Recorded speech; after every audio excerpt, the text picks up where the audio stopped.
السلام عليكم ورحمة الله وبركاته. الحمد لله كفى وسلام على عباده الذين اصطفى.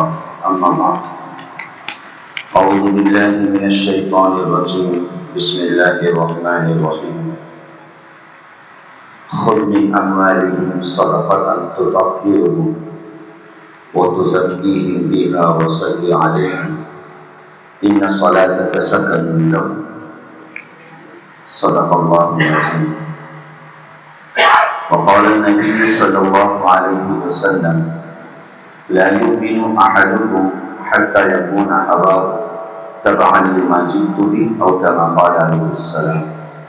اللهم صل على سيدنا محمد وعلى آل سيدنا محمد وبارك وسلم. اللہ تعالیٰ نے جس دین سے ہمیں نوازا ہے، پورے دین کا خلاصہ دو باتوں پر منحصر ہے. پہلی بات اللہ کی اطاعت، اللہ کی بندگی، اور دوسری بات مخلوق کی خدمت، مخلوق سے ہمدردی. یہ پورے دین کا نچوڑ اور پورے دین کا خلاصہ ہے. کلمہ شہادت کے اقرار اور یقین کے بعد جب ہم ارکان اسلام کو دیکھتے، اسلام کے بنیادی طور پہ 5 ارکان: کلمہ شہادت، ایمان کا اقرار کرنے کے بعد 4 چیزیں جو کرنے کی ہیں، ان 4 چیزوں کا جب ہم جائزہ لیتے ہیں تو 2 چیزیں وہ ہیں جو انسان کے بدن سے متعلق ہے، اور 2 چیزیں وہ ہیں جو انسان کے مال سے متعلق ہے. نماز اور روزہ یہ انسان کے بدن سے متعلق ہے، زکوٰۃ اور حج یہ انسان کے مال سے متعلق ہے. اور یہی وجہ ہے کہ نماز اور روزے سے خالص اللہ کی بندگی کا اظہار ہوتا ہے. اس میں تیسرا کوئی درمیان میں داخل نہیں ہوتا، خالق اور بندے کے درمیان، عبد اور معبود کے درمیان. اور زکوٰۃ اور حج یہ ایک اگرچہ عبادت ہے، ظاہر ہے عبادت ہے، لیکن اس کا تعلق مخلوق سے ہے. اس کا تعلق کس سے ہے؟ مخلوق سے ہے. کہ اللہ یہ بتلانا چاہتے ہیں کہ مخلوق کی خدمت کرنا اور مخلوق سے ہمدردی رکھنا یہ بھی اللہ کی عبادت ہے. عبادت صرف نماز اور روزہ نہیں، عبادت صرف ذکر و اذکار نہیں، عبادت صرف سجدے اور رکوع اور قیام کا نام نہیں، بلکہ عبادت در حقیقت مخلوق کی ہمدردی رکھنا، مخلوق کے تحت خدمت کا جذبہ رکھنا، ایک غریب کی غربت کا احساس دل میں رکھنا، یہ بھی اللہ کی طرف سے عبادت ہے. اور یہی وجہ ہے کہ اللہ پاک نے بدنی عبادت اور مالی عبادت کو قرآن کریم میں اکثر ساتھ میں ذکر فرمایا، حالانکہ دونوں الگ الگ عبادتیں ہیں. عقل یہ کہتی تھی کہ بھائی نماز اور روزے کا ساتھ میں تذکرہ ہونا چاہیے تھا، ہے نا. زکوٰۃ اور حج کا ساتھ میں تذکرہ ہونا چاہیے تھا کہ نماز روزہ ایک مالی عبادت ہے، نماز روزہ ایک جسمانی عبادت ہے، حج اور زکوٰۃ ایک مالی عبادت ہے، تو دونوں کا ساتھ میں تذکرہ ہونا چاہیے تھا. لیکن اللہ تعالیٰ دیکھیے جوڑی کیسے بنا رہے ہیں. اللہ تعالیٰ نے قرآن کریم میں 1 2 4 اور 5 مرتبہ نہیں، کئی دفعہ، ایک قول کے مطابق 38 دفعہ اللہ تعالیٰ نے نماز کے ساتھ زکوٰۃ کا تذکرہ فرمایا ہے. اقیموا الصلاۃ وآتوا الزکاۃ، نماز قائم کرو، زکوٰۃ دو. کیا دونوں کے درمیان کنیکشن ہے؟ کیا دونوں کے درمیان نسبت ہے؟ ظاہر ہے کہ یہی اسی بات کا خلاصہ ہے کہ نماز کے ذریعے سے اللہ کی عبادت اور اطاعت کی طرف اشارہ ہے، اور زکوٰۃ کے ذریعے سے مخلوق کی خدمت اور ہمدردی کی طرف اشارہ ہے۔ اور بعض روایتوں میں تو بالکل صراحت ہے کہ اس شخص کی نماز ہی نہیں جو زکوٰۃ ادا نہیں کرتا، اس شخص کی نماز ہی نہیں جو زکوٰۃ ادا نہیں کرتا، اس لیے کہ نماز اور زکوٰۃ کا بڑا گہرا تعلق ہے، بڑا گہرا تعلق۔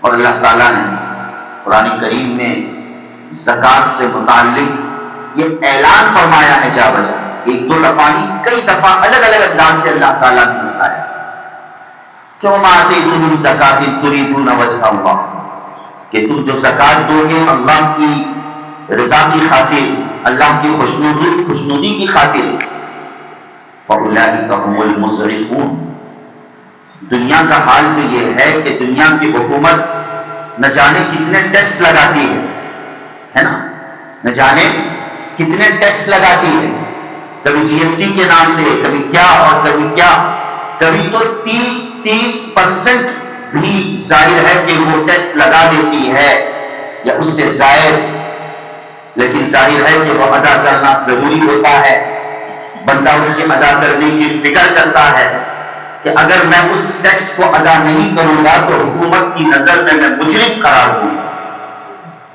حکومت کی نظر میں مجرم قرار دیا جاؤں گا۔ اور ظاہر ہے کہ اس ٹیکس سے کوئی ذاتی نفع وابستہ تو نہیں، ایک عمومی اور اجتماعی نفع ہو سکتا ہے، لیکن ذاتی نفع کہ میں وہ ٹیکس ادا کروں گا تو میرا ذاتی نفع یہ ہے، جبکہ اللہ تعالیٰ قرآن کریم میں 10 مرتبہ اعلان کر رہے ہیں کہ اس زکوٰۃ کو ادا کرنے سے اللہ تعالیٰ اس کا ذاتی نفع تمہیں عطا فرمائے گا۔ اجتماعی نفع تو ہے ہی زکوٰۃ کا ادا کرنا، یہ اجتماعی نفع کی حیثیت تو رکھتا ہی ہے، لیکن اللہ تعالیٰ نے قرآن کریم میں کئی جگہ پر ذاتی نفع کا اعلان کیا، فَأُولَٰئِكَ هُمُ الْمُضْعِفُونَ، کہ تم سے 30% نہیں مانگا جا رہا، تم سے تو صرف 2.5% مانگا جا رہا، 100 پر 2.5 روپے مانگے جا رہے ہیں۔ اسے اپنے مال کا میل سمجھو، جب انسان کے بدن پر، جب انسان کے کپڑے پر میل کچیل لگ جاتا ہے تو وہ یہ خیال نہیں کرتا کہ اسے رہنے دو، جتنا میل جمع ہوگا اتنا میرا کپڑا اور میرا جسم مضبوط ہوگا، یہ کہے گا، ظاہر ہے کہ اس کی فکر ہوگی کہ اس میل کچیل کو وہ صاف کرے، اپنے بدن سے صاف کرے، اپنے کپڑوں سے صاف کرے۔ تو اسی طریقے سے یہ 2.5 روپیہ ہمارے اس 100 روپے پر ایک میل کی حیثیت رکھتا ہے۔ کس کی حیثیت رکھتا ہے؟ میل کی حیثیت رکھتا ہے۔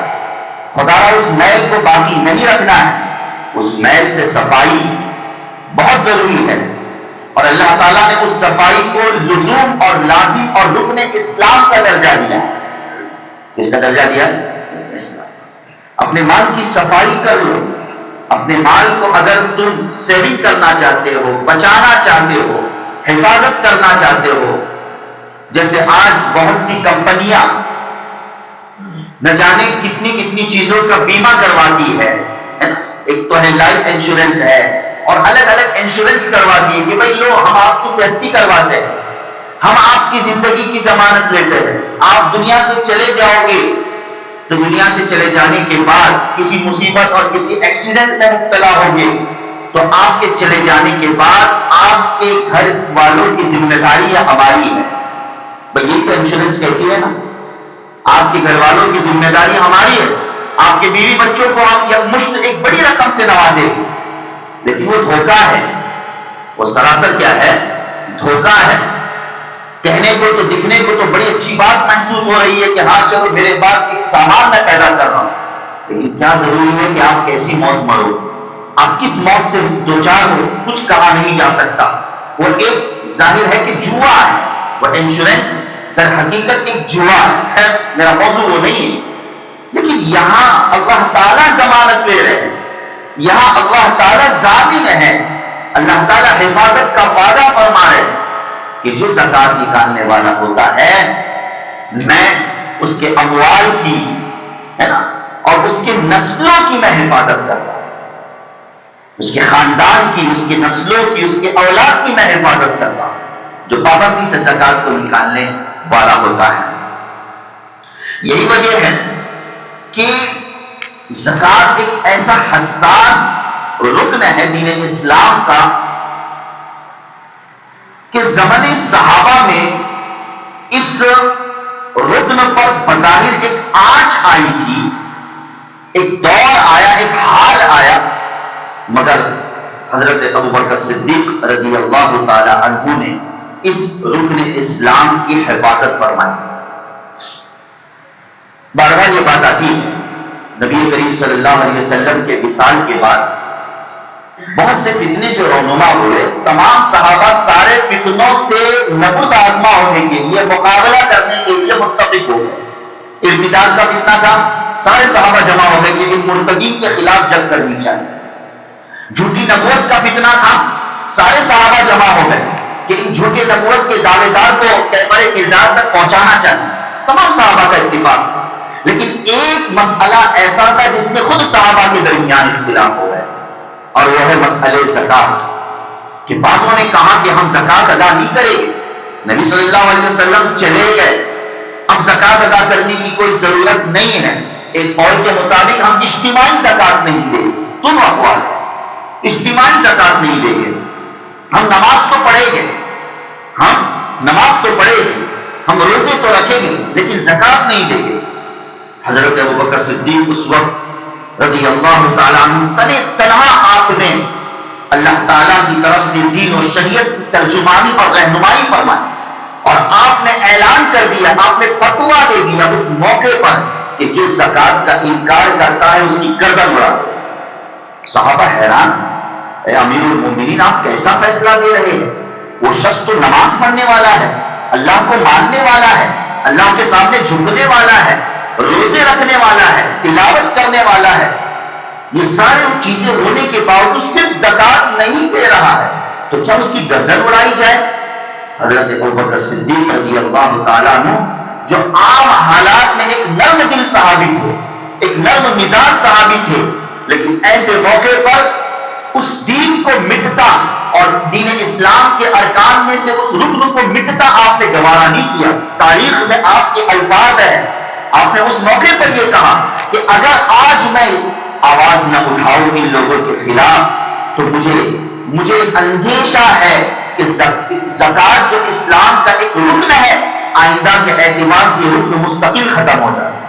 اللہ، آئندہ کے اعتبار سے یہ مستقل رکن ختم ہو جائے۔ اَيَنْقُصُ الدِّينُ وَأَنَا حَيٌّ، میرے جیتے جی میں دین کو برباد ہوتا دیکھوں، دین میں کمی پیدا کرتے دیکھوں، میں اس کو برداشت نہیں کر سکتا۔ وہ کیا دور اندیشی تھی، کیا دور نظری تھی حضرت ابوبکر صدیق رضی اللہ تعالی عنہ کی کہ زکوٰۃ کا انکار کرنے پر آپ نے اس کو ارتداد سے اور دین اسلام سے خارج قرار دیا۔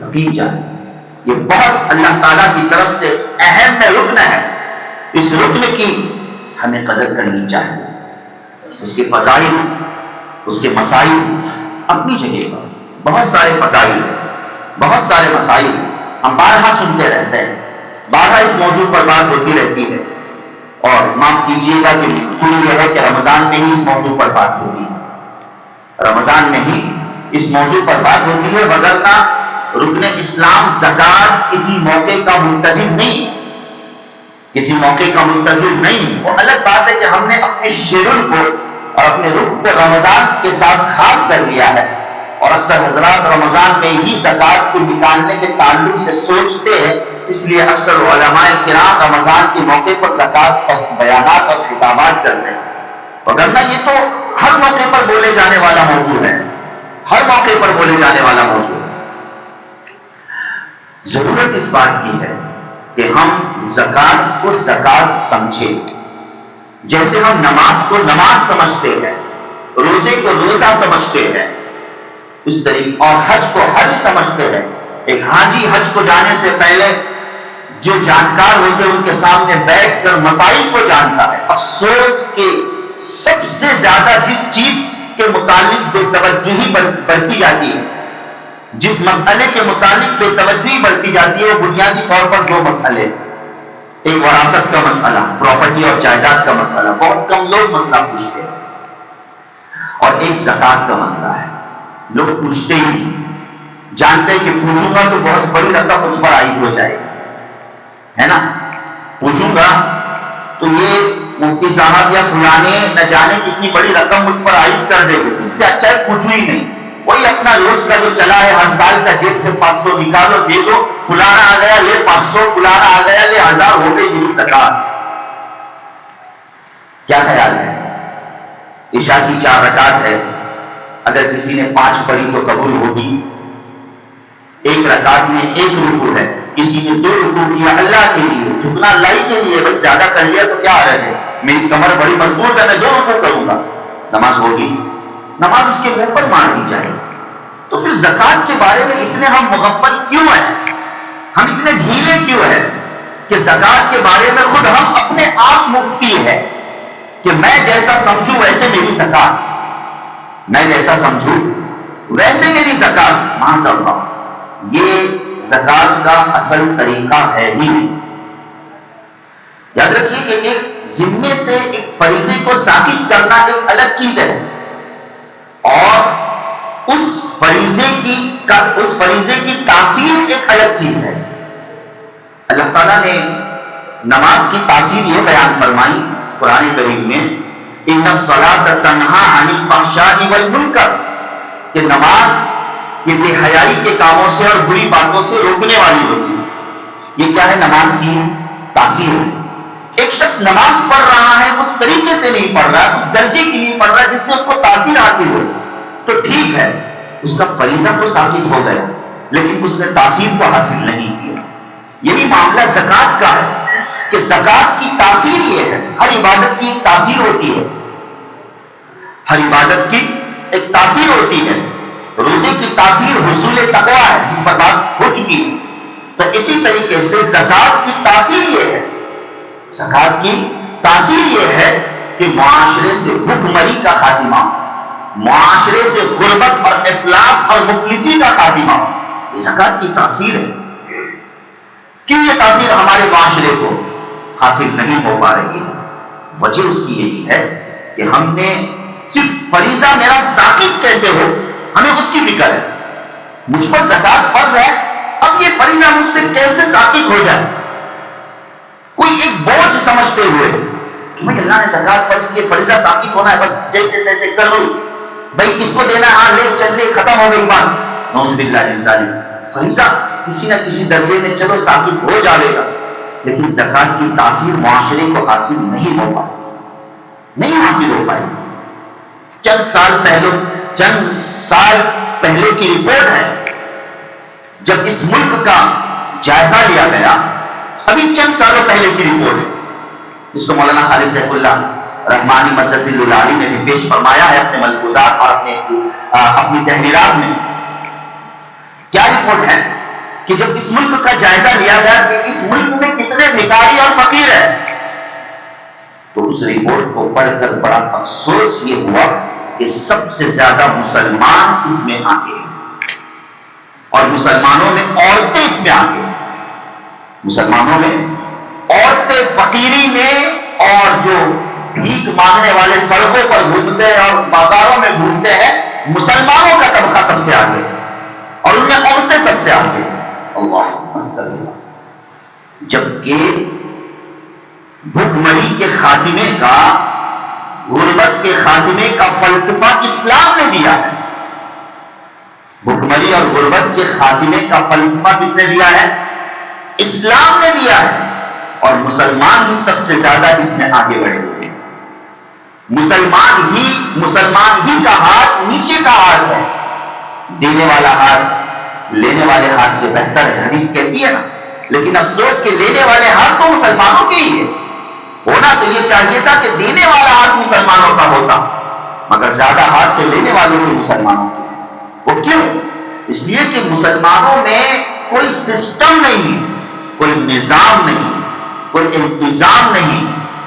خدا را اللہ کی قسم، اگر ہم نے اپنے زکات کو سسٹم سے جوڑا، اگر ہم نے اپنے زکات کو نظام سے جوڑا، تو اللہ نے اس کے اندر وہ تاثیر رکھی ہے کہ معاشرے سے بھوکمری، افلاس اور غربت کا خاتمہ ہو جائے گا۔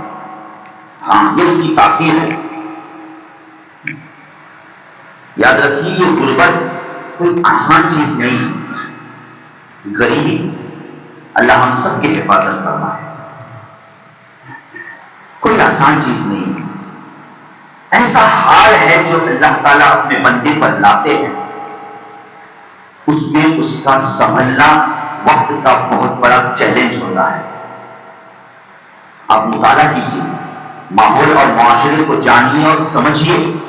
ہمیں اپنے خول سے باہر آنا ہے کہ یہ غربت جب اس غربت کا غلط استعمال ہو اور یہ غربت جب اپنے انتہا کو پہنچ جاتی ہے تو یہی غربت نافرمانی پر آمادہ کرتی ہے، یہی غربت اللہ کی بغاوت پر آمادہ کرتی ہے، یہی غربت انسان کو، ایک ایمان والے کو دین اسلام کے چھوڑنے پر آمادہ کرتی ہے. آسان بات نہیں. ہمارے مالدار حضرات اس بات کو سمجھ لے مالدار حضرات کہ جو غربت سے دوچار ہوتا ہے اس کے لیے وہ وقت کا بہت بڑا چیلنج ہوتا ہے. یقیناً اپنے وقت کے وہ بہت بڑے مجاہدین غربا ہیں، ایک وقت کے بہت بڑا جہاد کرنے والے وہ غریب ہیں جو اپنی غربت میں رہتے ہوئے ان کے قدم ڈگمگاتے نہیں اللہ کی اطاعت اور فرمانبرداری سے، اس پہ صبر کرتے ہیں، شکر کرتے ہیں. یقین جانیے اپنے وقت کے وہ بہت بڑے ولی ہیں. لیکن حالات ایسے آ جاتے ہیں، شیطان ایسا چکما دیتا ہے. الشیطان یعدکم الفقر، ہے نا، آیت گزری ہے خلاصہ تراویح میں کہ شیطان تو محتاجگی سے ڈراتا ہے، شیطان تو غربت سے ڈراتا ہے. ارے کب تک ایسی زندگی گزارتا رہے گا، کوئی تجھے پوچھنے آنے والا نہیں ہے. یہی ہو رہا ہے.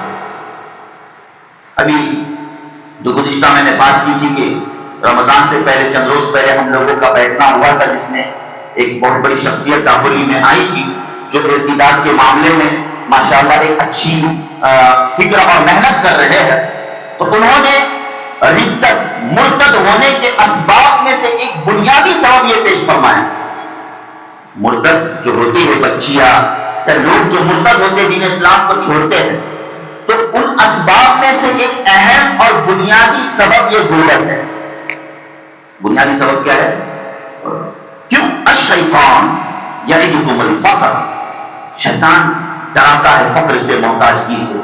یعنی یہ کیا تیری کیسی زندگی، تیرے گھر کے باہر تیرے بازو میں دیکھو فلانے کا وہ بنگلہ ہے، وہ گاڑی میں ناز و نخرے کر رہا ہے اور نہ جانے کیا کیا اس کی آسائش اور آرام کا سامان ہے، اور تو غربت میں جھلس رہا ہے. یہ شیطان وسوسہ ڈالتا ہے. تو غربت میں جھلس رہا ہے. وہ یأمرکم بالفحشاء، قرآن نے آگے کہا. پھر شیطان یہ خیال دل میں ڈالنے کے بعد اب کہتا ہے اس کے سامنے ہزار راستے کھول کر رکھ دیتا ہے کہ چل اس راستے پر گناہوں کے، تیرے سامنے مالداری آ جائے گی، تیرے قدموں میں دولت آ جائے گی. فواحشات کا ارتکاب کر، نافرمانی کا ارتکاب کر، بے حیائی کا ارتکاب کر. تو نہ جانے یہ غربت کیا کیا کام کرواتی ہے. بہت بڑا مرحلہ ہے. اللہ ہم سب کے حفاظت فرمائے. اس لیے دین اسلام نے جو نسخہ ہمیں بتلایا ہے اس نسخے کی ہمیں قدر کرنی ہے. اور وجہ بھی یہی ہے. دیکھیے عام صدقات، عام خیرات، نفلی صدقات آپ کسی غیر مسلم کو بھی دو اور دینا چاہیے. غیر مسلم کو دو، اس کی مدد کرو، ضرور کرنا چاہیے. لیکن زکات نہ. شریعت نے اب اپنے پہلو کو تنگ کر دیا ہے. کس حیثیت سے؟ کہ زکات صرف اور صرف مسلم معاشرے میں تقسیم ہو. کچھ تو وجہ ہوگی اس کی. زکات صرف اور صرف مسلم برادری میں تقسیم ہوگی، مسلم معاشرے میں تقسیم ہوگی. مقصد یہی ہے کہ مسلم معاشرے کی وہ مائیں بہنیں، مسلم معاشرے کے وہ غریب افراد اور غریب طبقہ اللہ تعالیٰ کی اطاعت پر اور اللہ تعالیٰ کے ڈر اور خوف پر قائم رہے. ہم کیا کرتے ہیں؟ ہم زکات اس کو دیتے ہیں جو زکات مانگتا ہے. یہ ہمارا مزاج ہے، بہت نہیں. ہم زکات کس کو دیتے ہیں؟ جو منہ کھولتا ہے، جو زکات مانگتا ہے. ہاں اس نے مانگا یعنی یہ مستحق ہے. اچھا جس نے نہیں مانگا وہ مستحق نہیں. قرآن تو پہلے میں ایسے لوگوں کو پیش کر رہا ہے جو نہیں مانتے. قرآن تو پہلے درجے میں ایسے لوگوں کو پیش کر رہا ہے، سراہ رہا ہے جو نہیں مانتے۔ کیا کہا؟ لا يسألون الناس الحافا، جو لوگوں سے لپٹ لپٹ کر مانگتے نہیں، اپنی غربت کو چھپاتے ہیں، اپنے افلاس کو چھپاتے ہیں، شرم و حیا کی وجہ سے لوگوں کو دکھاتے نہیں۔ لوگوں میں محسوس ہوتا ہے او ہو یہ تو جا رہا ہے، آ رہا ہے، سب کچھ کر رہا ہے، یہ تو اچھا خاصا ہوگا بھائی، اس کے بدن پر کپڑے بھی ٹھیک ٹھاک دکھتے، پھٹے ہوئے نہیں دکھ رہے۔ ہاں اگر بدن پر دو چار جگہ پر کپڑے اگر پھٹے ہوئے لگے تو ہاں یہ زکات کا مستحق، یہ تو اس نے اچھے خاصے کپڑے پہنا ہے، اس کے تو صاف ستھرے کپڑے ہیں، اس کا گھر بھی ٹھیک ٹھاک ہے، اسے زکات کی کیا ضرورت ہے، یہ تو کھاتا پیتا ہے۔ یہ ہم نے اصول بنا رکھا ہے، یہ ہم نے اصول بنا رکھا ہے۔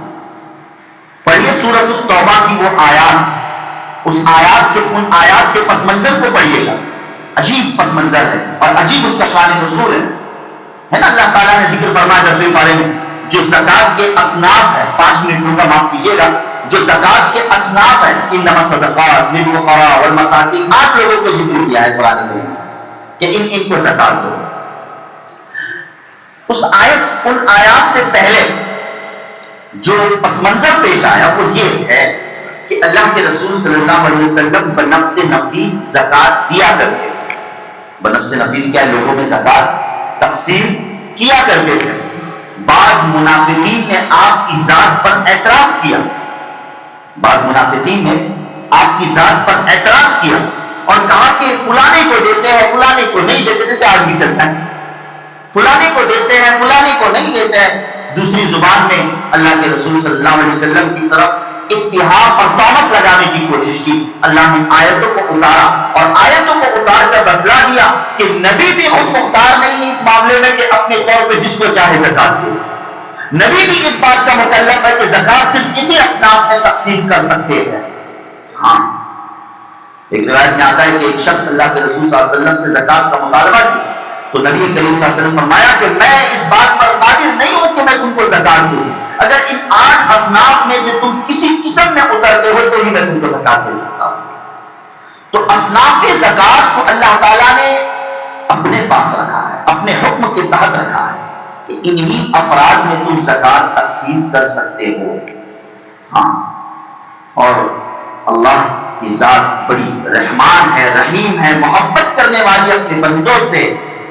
دیکھیے اللہ تعالیٰ نے تعبیر بھی کیسے ذکر فرمائی، میں سارے 8 لوگوں کا تذکرہ نہیں کرتا ہوں، 2 ابتدائی جو تعبیر اللہ نے ذکر فرمائی، انما الصدقات للفقراء والمساکین، ظاہر ہے کہ 2 حصوں کو اللہ نے مقدم فرمایا کہ فقیر اور مسکین کو زکات دو۔ حالانکہ اللہ فقط یہ کہہ دیتے کہ فقیر کو زکات دے دو کافی تھا، لیکن اللہ نے ایک لفظ فقیر ذکر فرمایا، ایک لفظ مسکین ذکر فرمایا۔ کوئی تو دونوں کے درمیان فرق ہوگا تبھی تو اللہ نے ذکر فرمایا۔ ارے وہ ہے کہ نہیں؟ ہم یہ سمجھتے ہیں کہ جو پھٹا ہوا کپڑا پہنے وہی زکات کا مستحق ہے۔ قرآن نے یہ نہیں کہا ہے، یہ اصول نہیں بتلایا۔ قرآن نے ایک طرف فقیر کو ذکر کیا ہے، ایک طرف مسکین کو ذکر کیا ہے۔ جو زکات کا جس درجے کا مستحق فقیر ہے اسی درجے کا مستحق مسکین بھی ہے۔ اب اس مسکین کو جاننے کی ہمیں کوشش کرنی چاہیے، خصوصاً ان لوگوں کو سر فہرست رکھنا چاہیے جو دکھتے نہیں زکات لینے والے، لیکن ہمیں انہیں ٹٹول کر جو مانگے انہیں ہی زکات دیں، یہ اصول سے ہٹنا ہے اور ایسے لوگوں کو تلاش کر کے زکات دینی ہے جن کا معاملہ ٹھپ پڑا ہوا ہے، جو بیچارے ایسے افراد ہیں جو مجبوری میں لون اور سودی نظام کی طرف بڑھتے ہیں۔ بھائی ایک سسٹم پر آئیے گا، آپ کی جیب سے نکلا ہوا 500 روپیہ کسی کا کیا بھلا کرے گا؟ بات سمجھ میں آ رہی؟ آپ کی جیب سے نکلا ہوا زکات کے طور پر کسی کو 500 روپے، وہ 500 روپے کیا کسی کا بھلا کرے گا؟ آپ اپنا ایک سسٹم بنائیے، آپ اپنا کوئی ایک انتظام بنائیے۔ میں نے گزشتہ ہر سال میں زکات کے اجتماعی نظام پر بات کرتا ہوں، زکات کا اجتماعی نظام ہر سال میں اس پر بات کرتا ہوں۔ خیر ایک مستقل موضوع ہے، کاش کہ ہم سب سمجھ جائیں اس موضوع کو، بہت ضروری ہے۔ ٹھیک ہے اگر زکات کا اجتماعی نظام بن نہیں پا رہا ہے، ماحول ساتھ نہیں دے رہا ہے، ہم اپنا اجتماعی نظام بن سکتے ہیں۔ ہم باوجود منفرد ہونے کے اجتماعی کام کر سکتے ہیں۔ وہ کیسے کر سکتے ہیں؟ مجھے پتا ہے کہ میرے مال میں کتنی زکات فرض ہو رہی ہے، اب میں اس کے قیمے کی طرح اس کی تقسیم کرتے نہ بیٹھوں۔ قیمہ سمجھتے ہیں؟ قیمہ بس توڑتے رہے جب تک کہ وہ کہے نہیں کہ بھائی بس کر، مجھ پر رحم کر، اس وقت تک کسائی قیمہ توڑتے رہتا ہے۔ تو ہم کیا کرتے ہیں؟ زکات کو ٹکڑے ٹکڑے ٹکڑے کرتے رہتے ہیں، یہ 50 روپے، یہ 100 روپے، یہ 200 روپے، یہ 300 روپے، یہ کیا زکات کا قیمہ بنا رہے ہیں؟ اس سے اس 100 اور 200 سے کیا بھلا قصہ ہونے والا ہے؟ لینے والا تو آپ کو دعا بھی نہیں دے گا۔ آج کل تو لوگ فقیر 2 روپے لیتے بھی نہیں، منہ پہ مار کے چلے جاتے ہیں، بھائی ہمارے کرنسی یہ قبول نہیں ہے، ہمارے علاقے میں اس کرنسی کو ہم قبول نہیں کرتے ہیں۔ ارے وہ ہے کہ نہیں؟ تو ایسا دو جس سے دل سے دعائیں نکلے۔ اس کے دل سے کیا نکلے بھائی؟ دعائیں نکلے۔ آپ اپنے آپ ایک اجتماعی نظام پیدا کیجئے گا، آپ دسیوں کو بانٹتے نہ رہیے گا۔ اگرچہ فقہائے کرام نے، امام شافعی رحمۃ اللہ علیہ نے کم سے کم 3 لوگوں کو دینے کو مستحب قرار دیا ہے، بہرحال 1 سے 2 سے 3 لوگوں کو، لیکن ایسا دے آپ کو پتا ہے کہ آپ کے بستی میں فلانا غریب ہے، بہت غریب ہے، فقیر اور مسکین کے زمرے میں داخل ہوتا ہے، آپ اس کو بلائیں اور اس کو کہے دیکھ میں تجھے زکات کی ساری رقم تجھے دے رہا ہوں، لیکن میں تیری گائیڈنگ کر رہا ہوں، تیری رہنمائی اور رہبری کر رہا ہوں کہ اسے کھانے میں اور اڑانے میں مت لگا۔ افسوس یہی ہوتا ہے۔ اس سے کچھ ذریعے معاش تو اختیار کر، کچھ بزنس اختیار کر، چھوٹی موٹی تجارت اختیار کر۔ یاد رکھیے آئندہ سال آپ کی فہرست میں اس کا نام ہی نہیں ہوگا۔ یہ آپ کا اپنا انفرادی ہونے کے باوجود یہ آپ کا ایک اجتماعی نظام۔ کب تک ہم اجتماعی نظام کا انتظار کرتے بیٹھے؟ اسلامی حکومت آئے گی اور نہ جانے کیا ہوگا اور نہ جانے کیا ہوگا، قیامت آ جائے گی۔ ظاہر ہے کہ ہم ایک انفرادی ہو کر بھی اجتماعی نظام پیدا کر سکتے ہیں، بس عقل سلیم کی ضرورت ہے۔ ہم تمام کو وہ عقل سلیم رشد و ہدایت عطا فرمائیں۔ بہرحال اجتماعی نظام کی اپنی ایک الگ تاثیر ہے، اس کی برکتیں ہے۔ زمانے نبوی میں اس طرح جیب سے 500 اور 1000 اور 200 نکالنے والی زکات کا تصور بھی نہیں، بس میں نہیں، اس طرح تصور بھی نہیں تھا۔ وہاں تو ایک بہترین ایک سسٹم تھا، کاش کہ اس سسٹم کو ہم سمجھ لیں۔ اللہ ہمارے معاشرے سے انشاءاللہ العزیز اس افلاس اور مفلسی کا اللہ پاک خاتمہ کر دیں گے۔ اللہ تعالیٰ اس زکات کے نظام کو سمجھنے کی اور صحیح نہج پر زکات کو ادا کرنے کی اللہ تعالیٰ توفیق عطا فرمائے۔ آمین یا رب العالمین۔ وآخر دعوانا الحمدللہ۔